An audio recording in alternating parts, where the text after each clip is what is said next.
Bugün ne yapıyoruz arkadaşlar? Az önce gördüğünüz 8 serisine bak. Öbür tarafta ne oldu? Bagaj açıldı. Excuse me. Valizler alamor. Hayır. Çekmeyin. Rhino-Türk şu anda BMW Müzesi'nde Münih'e geldik. Hemen bizi karşılayan yeni 8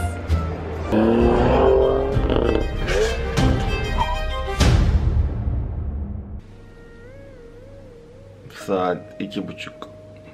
Yolculuğa başlamak üzereyiz. Evet, hazırız. Of, sabah köründe kalktık arkadaşlar. Bize M5'te şans değil. BMW'nin bakımı yapılacak. Perşembe günü, bugün ya da yarın iş yerine bırakacağız. Oradan götürecekler. Evet, havaalanına geldik arkadaşlar. Adım adım gidiyoruz. Yeni bir şeyler atıştırdık çünkü saat sabah 3:30-4 gibi. Peki BMW'lerle fazla zaman ayıracağız, bu konuda bana kızıyor musun? Sonraki gün Oktoberfest olduğu için kızmıyorum, sorun değil. Hadi yırttık. Devam. Evet arkadaşlar, şimdi Münih havaalanındayız. Almanya'ya konduk.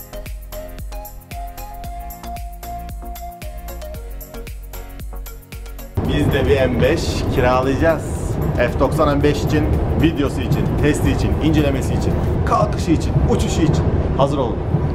Evet arkadaşlar, Uber'imizi bekliyoruz. Uber sanıyorum bir Jaguar olacak. Şimdi göreceğiz birazdan.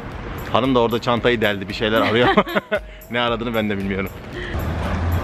Geliyor. Geldi. Vallahi makam arabası gibi.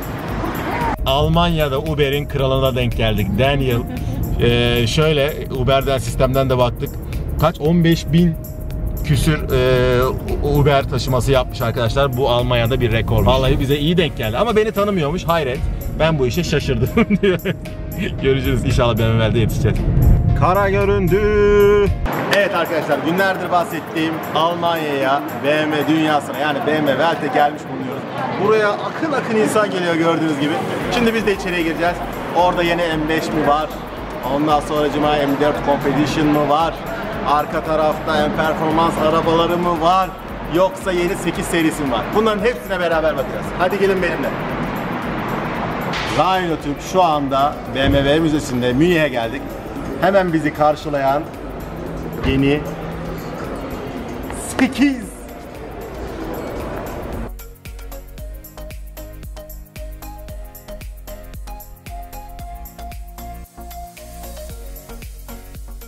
Hadi biraz detaylarına bakalım. Arkadaşlar burada en ön sırada sergileniyor gerçekten. Müthiş de bir görüntüsü var. Müthiş bir tasarım var. Çok da heybetli. Yakından çekmeye çalışayım ama çok yaklaştırmıyorlar. Diğer arabalar gibi içine binme şansımız vesaire yok. O yüzden size böyle bir uzaktan yakından bir şeyler yapmaya çalışacağım.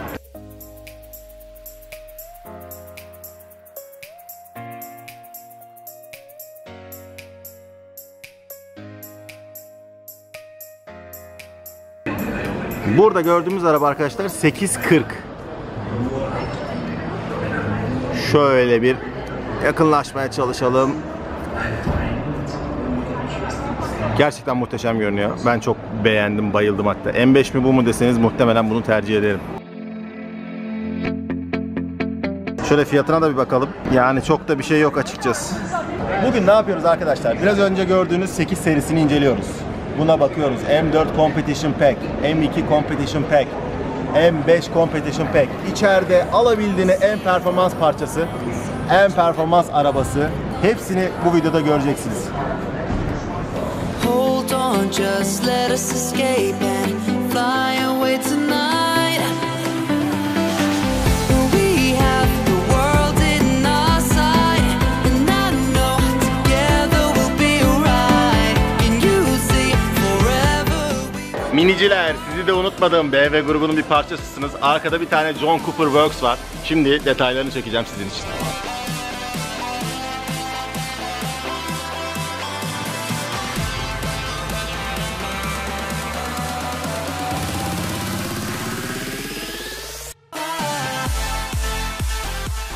Evet, buraya kadar geldik arkadaşlar. Şu anda ne yapıyoruz?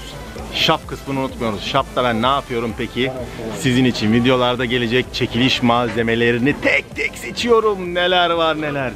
Videoları takip etmeyi, kanala abone olmayı unutmuyorsunuz. Buradaki standta da ne var? Buradaki standta M2 Competition Pack var. Arka tarafta gördüğünüz M4 Coupe Competition Pack var. Yarın bizim kiralayacağımız ve detaylı inceleyeceğimiz yeni F90 kasa M5 Competition Pack var arkadaşlar. Bir de arkada Convertible var, yani kabriyosu var. Kabriyonun içini mutlaka bir görmenizi istiyorum. Hanımcığım, eşim bir gelir misin? Kabriyonun içini çekelim.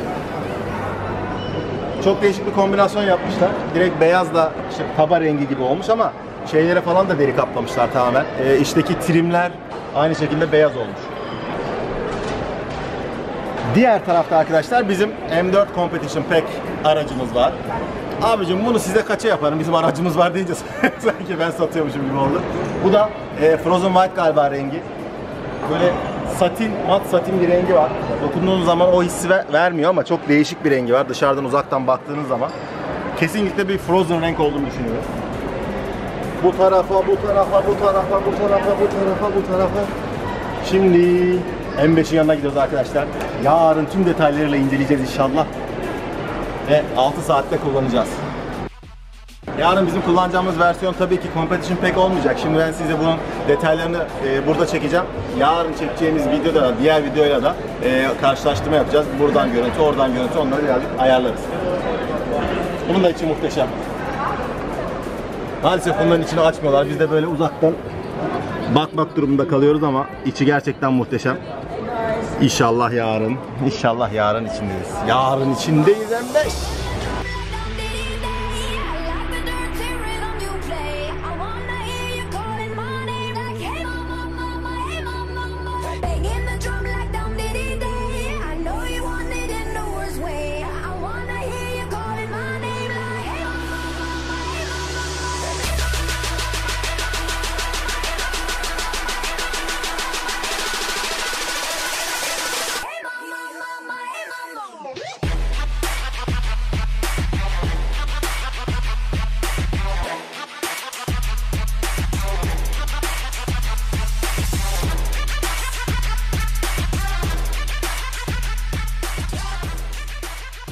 Sizi bu tarafa doğru alayım. Çok özel bir araba. Belki internette bile kolay kolay görmediğiniz ya da göremeyeceğiniz bir araba. Arkamda duruyor şu anda. Arabanın sloganı This is Tomorrow.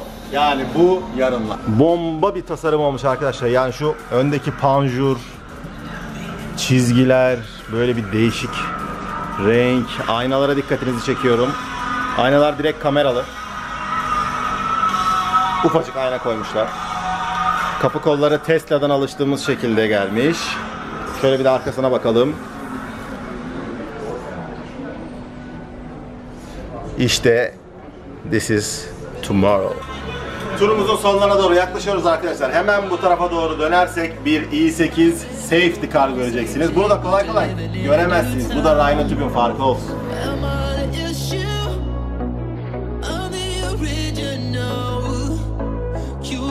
But you got no taste, wouldn't trade it for its weight in gold. One of these days. Allah'ım, cennete mi düştüm, cennete mi düştüm?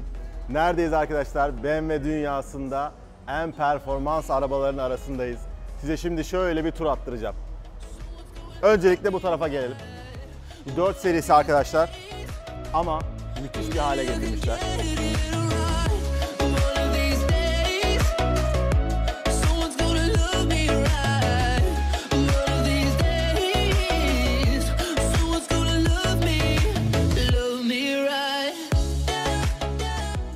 İçini açabiliyor muyuz?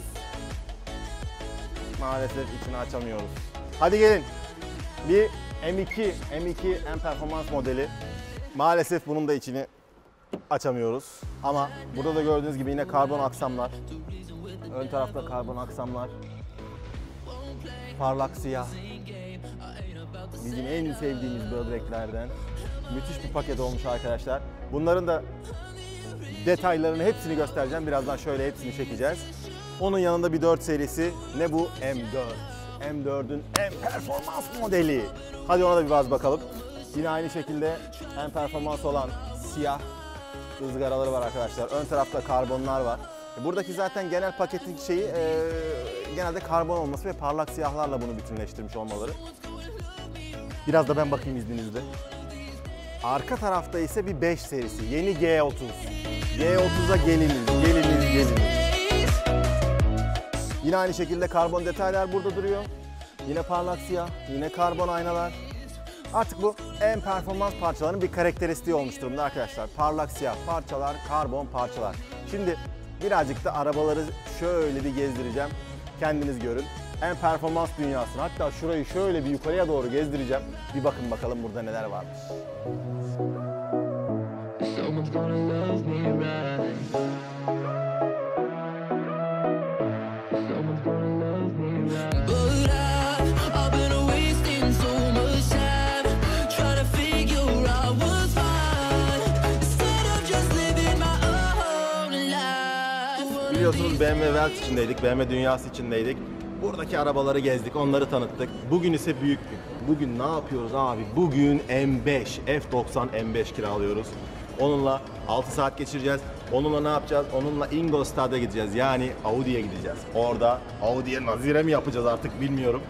Oraları da gezeceğiz. Arada yol çekimlerimiz var, detaylı inceleme var. Otobana çıkıyoruz. Otobanla M5'in hız testi var. Bakalım kaç kilometre yapıyor, limiti var mı yok mu? Hele bir de süper araba yakalarsak Allah tadından yenmez.